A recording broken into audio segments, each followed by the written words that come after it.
Бародари адид, агар ёдтон боша, қисми якуми видео, яъне ки мо видео карда будем дар бораи депортатсия ва нафарое ки официална кор мекарданд, депортатсияшон кардетанд, дар кадом сабаб ва чӣ хел. Ма ҳамаша дар видео якум гуфтам. Видео якум бародари адид силкаш дар описание ҳаста. Метавонед ки бидрои аввал тамошо кунед онро ки барои чӣ ма ҳамин видеоро карда будам ва чӣ мушкилиё буд.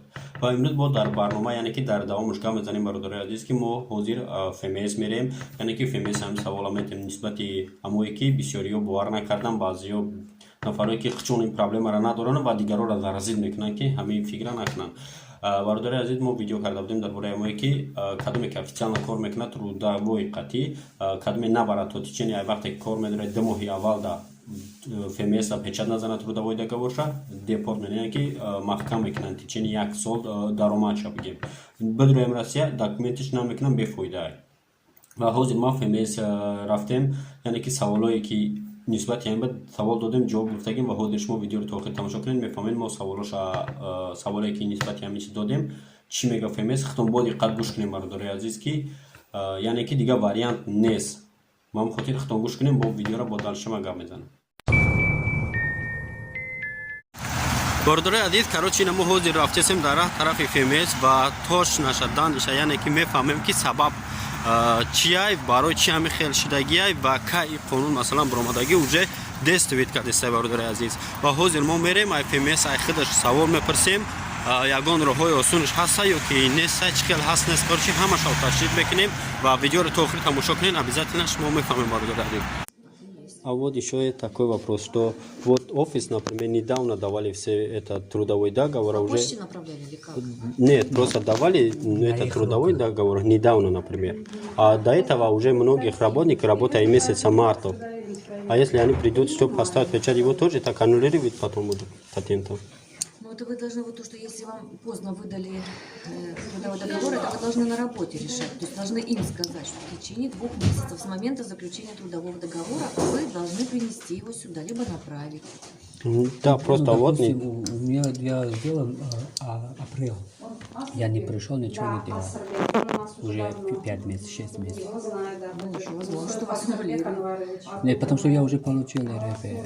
РВП, ну если уже получили, то ну, патента вам уже не нужен, так? Да, нет, просто других работ, уже всех таких проблем, весь этот работник глобус. На работе тогда скажите, пусть они прочитают закон, в котором написано, что работник в течение 2 месяцев должен Да, вот поэтому можно... Они вообще ничего не знают. Вот не знаю, поэтому можно какой-нибудь решить эту проблему или нет? Ну, просто надо приходить сюда и печать сделать, все. Да, обязательно в течение 2 месяцев. Не, уже прошло 4-5 месяцев некоторых работ Может, уже. не опаздывал пока. Можно так, если прошло 2 месяца, ну, уже 4 месяца. Прошел уже, потому что многих получал недавно вот этот трудовой договор. Я вот и вам объясняю. Вы скажите на работе, что нужно сдавать трудовые договоры в течение 2 месяцев даты заключения. Ну вот я понимаю это, что вот, например, многих работал из месяца марта, как трудовой договор официальным. Но их трудовые давали, не, вот, например, этот месяц. Уже прошел. Уже бесполезно. Да, вот поэтому уже нету никакого, чтобы решить эту проблему. Нет, а как решить? Так с работодателем, со своим решайте, не мы же будем решать. Это ваш работодатель должен вам выдать на руки. Бародари азиз, хеле ки шумо диден, яъне ки мутаассифона ФМС мега ки ягон роҳ нестай, ягон роҳ надора. Агар одамое ки уже ошибка кардагиянд, дер кардагиянд, фарқ надора. Иҷо ҳозир агар катогира масалан офистон кунед, офистон натия ва ёки нага шуморо ки хеле ситуация уже аллакай дер кардин, иҷа офисо виноват намекунад, шуморо виноват мекунад ки шумо маталан хитон нарафте нагирифтед ҳамин карро. Лекин медонам ки бисёрието намедонӣ намеёра ҳамин ҳолата ва мегӯяд ки хай мо намедонистем хел ва ёро мо пурсем ки хай мо намедонистем, офис нав ҳамин документа дод, мега ин проблемаи офиса, яъне ки мо ягон кор карда наметонем. мо хотим бародари азиз рӯзои наздик иншоалло бо кӯшиш мекунем ки роҳи ҳалли ҳамин мушкилия биёбем ва бовар дорам иншоалло ба хоси худо ҳаллаш мекунем. Ва бародарое ки ҳамин ситуатсияда нестен, хоҳиш мекунам лишни гап нанависед дар комментария, барое ки ин ситуация реалне рафтестай. шумо лайк комментария дигар чи мегӯед ки барои ҳамун сум бародари азиз ютуб сум надодестай. шумо ҳаматон медонед дақиқ, аймада бисёр медонем чиза бисёриёт. мо просто барои чи лайк мегем, лайка барои ҳам хотир мемонем ки паҳн кунам видеоро ва як бародаре ки нисбати ҳамун бародар ҳамин хели камбудиё ҳаста ё ки дигар камбудиё ки ҳаста мо видео мекунем мегем лайк монем ки ба ё бинан огоҳ шаванд.